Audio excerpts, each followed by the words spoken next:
مصر بشكل عام لو أردنا أنه يبقى بالمعنى المباشر بيت العيلة؟ أولا البيت ما هوش مقيد للفنان ولا حاجة، وده في ظل فكرة الإعلام السلبي عن فكرة أن الفنان لازم يبقى متحرر ومنحل وبره البيت وما يتجوزش وما يخلفش.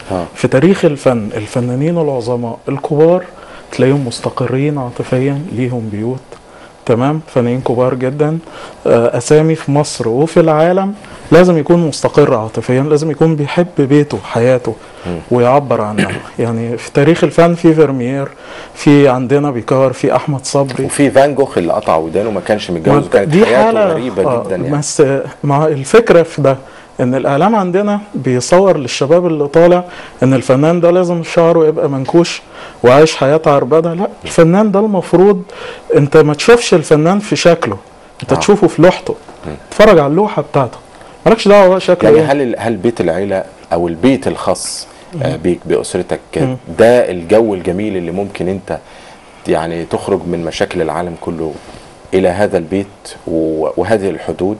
ده حقيقي، ده حقيقي. انا بحب بيتي قوي، وزي ما بحب بيتي وبحب زوجتي واولادي بحب بلدي أكيد. فاقدر اطلع برضه للشارع وارسم منه.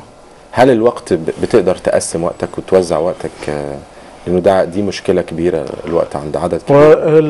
النظام اساس العمليه، النظام. لو انت منظم في اللي بتعمله خلاص هتعمل كل حاجه. انت معروف خالد سماحي في الوسط التشكيلي بانك رسام بورتريه. هل هذا التوصيف بيقيدك او في نوع من التقييد لانه يعني بيبعدك عن مساحات اخرى او اشكال اخرى للرسم والابداع؟ بالعكس، يعني انا عارف فن البورتريه يعتبر من اصعب الفنون، اللي هو فن رسم الصوره الشخصيه، تمام. ده بيحتاج لدراسه عاليه جدا اكاديميه، والخبرات والثقافه عاليه جدا، تمام، والممارسه على مدار سنين.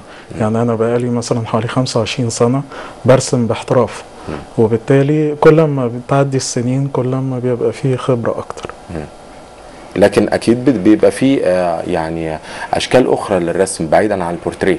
في البورتريه اللي هو الوجه الانساني تاني، في الموديل اللي هو الفيجر الكامل من الراس للرجل، في الموضوع زي في لوحه الثوره اللي انا راسمها، في اللاندسكيب اللي هو المناظر، في الطبيعه الصامته اللي هي زي الزهور، في ده حسب المدرسه الواقعيه الكلاسيكيه اللي انا بشتغل بيها.